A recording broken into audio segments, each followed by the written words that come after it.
Karibu tena kwenye MK Story, na hii ikiwa ni part 6 ya story ya mrembo wa kijiji.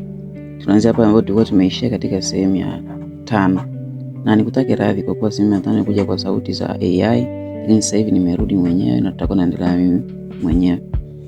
Basi usiku uliokuwa umetanda ndani ya lile jengo la zamani, Adriani na Amina walikuwa wamesimama mbele ya meza iliyokuwa imefunikwa na vumbi.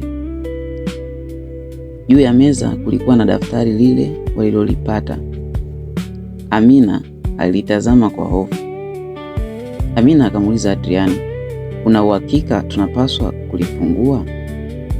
Adriani akamtazama. "Adriani, tumefika mpaka hapa, lazima tujue kwa nini mtu alificha hapa." Basi Adriani akalifungua taratibu. Kurasa za mwanzo zilikuwa zimejaa majina ya watu wa kijiji. Lakini ukurasa mmoja uliofuata wote kuganda. Juu yake kulikuwa kumeandikwa ukweli wa Amina. Amina akashika mkono wake. Amina akamwambia Juma, "Kwa nini jina langu lipo humu?"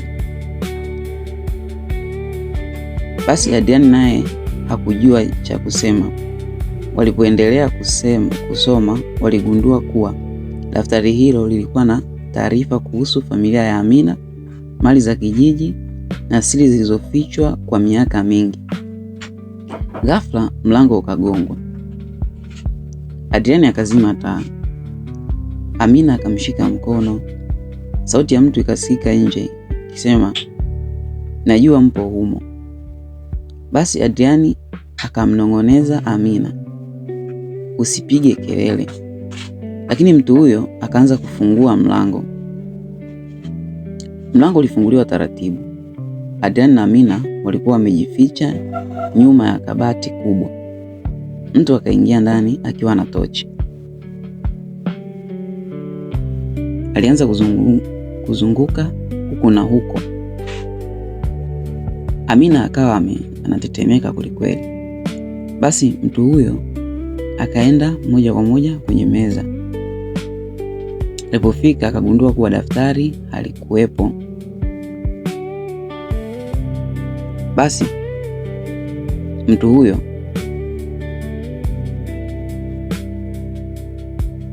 akamwambia tu, "Mmelipata?"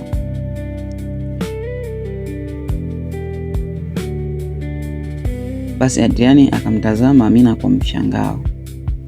Mtu huyo akatoka nje. Adriani akasubiri kidogo, kisha akamwambia Amina, "Tunatoka sasa hivi." Basi wakatoka kupitia dirisha la nyuma. Walipofika nje, wakakimbia kuelekea kwenye kichaka. Baada ya kufika sehemu salama, Amina akamuuliza Adriani, "Unamjua huyo mtu?"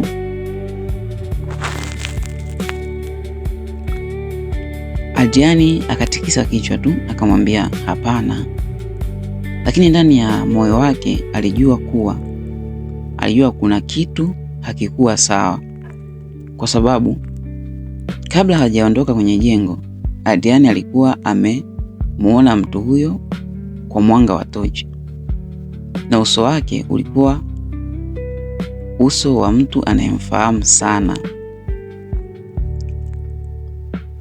Basi Adriani na Amina walirudi nyuma kwa siri. Usiku huo hawakulala. Waliendelea kulisoma daftari. Kwenye ukurasa wa mwisho kulikuwa na maandishi yaliyokuwa tofauti na mengine.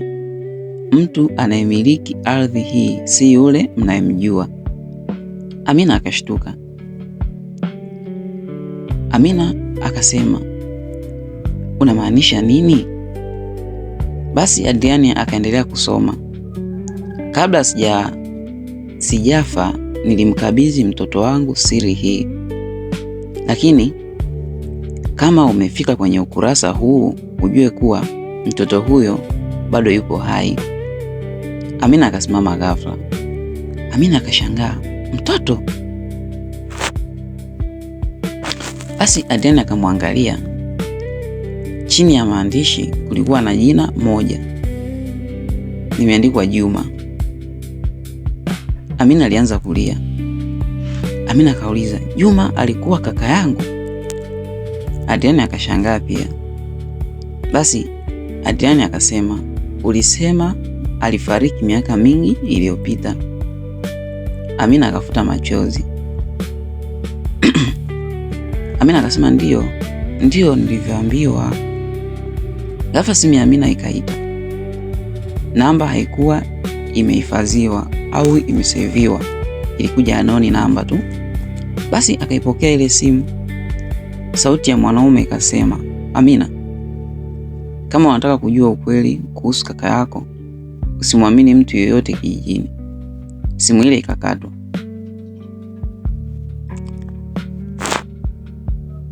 Basi Amina alimtazama Adriani kwa hofu. Amina akamwambia, kwa nini mtu huyu anasema kaka yangu yuko hai? Adriani hakujibu. Amina akamshika mkono. Adrian, kuna kitu unakijua? Adriani akageuza uso. Baada ya kimya kirefu, akasema, niliwahi kumwona Juma. Amina akaganda. Amina akamuuliza kwa mshangao, lini na wapi? Na kwa nini kuniambia? Basi Adriani akamwambia tu, miaka 2 iliyopita. Amina akahisi nguvu zikimuishia. Amina akamwambia Juma, kwa nini hukuniambia? Kwa nini hukuniambia wewe? Basi Adriani akamwambia, kwa sababu aliniambia nikisema ukweli maisha yako yatakuwa hatarini. Basi Amina akalia kweli kweli. Akalia tena. Akalia tena.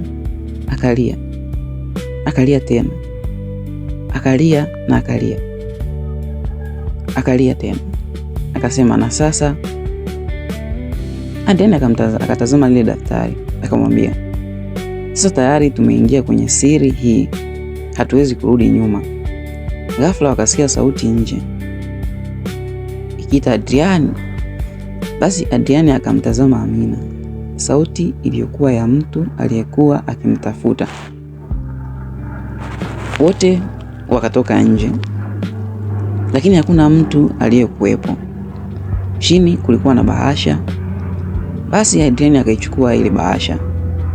Juu yake iliandikwa, Amina, usifungue mbele ya Adriani. Basi Amina akamtazama Adriani. Kimya kikatawala kidogo. Amina akainama akaichukua ile bahasha. Taratibu Adriani akamwambia, Amina, usifungue. Amina akamwangalia akamwambia, why? Kwa nini usifungue? Basi Adriani akamjibu akamwambia, kwa sababu sijui nani ameleta. Amina akafungua bahasha. Ndani kulikuwa na picha moja.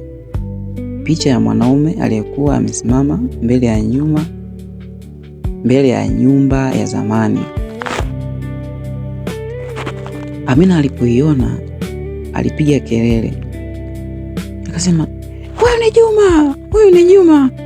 Adriani akaitazama picha hiyo akasema, nyuma ya picha kulikuwa na maandishi, Juma hajafa, yupo karibu kuliko unavyofikiri. Basi Amina akashindwa kuongea. Kabla hajafanya chochote, simu ya Adriani ikaita. Alipoipokea, sauti ile ilikuwa ya mwanaume ikisema, Adrian, uliahidi hutamwambia Amina ukweli. Basi Adrian akanyamaza tu. Amina akamtazama kwa mshangao. Uliapa nini? Basi simu ikakatwa. Adrian akabaki kimya. Amina akamwangalia kwa machozi. Adriani, wewe unajua nini kuhusu kaka yangu? Adriani hakujibu muda ule. Na mbali kidogo na hapo, ndani ya gari jeusi, mwanaume mmoja alikuwa akiwaangalia. Mkononi alikuwa na picha ya Amina. Akaitazama na kusema, sasa muda umefika. Amina lazima ajue ukweli kuhusu familia yake. Kufikia hapa nikwambie tu itaendelea katika pati ya 7 au sehemu ya 7.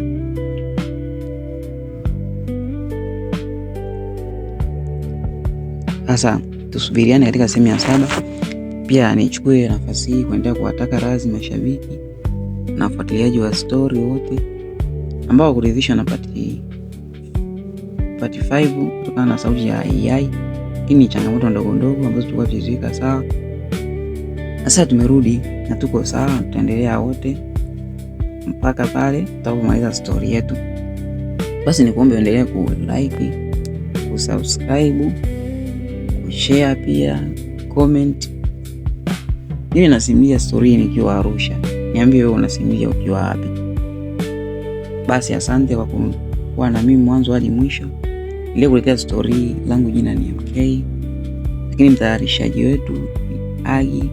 Na kufikia hapa sasa tuna ziada, hatukuagi. Bali tukwambie tukutane katika kipande kingine cha 7 na tukutane katika story nyingine ya binti tajiri aliyempenda kijana maskini, lakini pia na story yetu hii mpya inaitwa Ananipenda. Basi tukutane katika vigongo vingine. Kufikia hapa sina la ziada.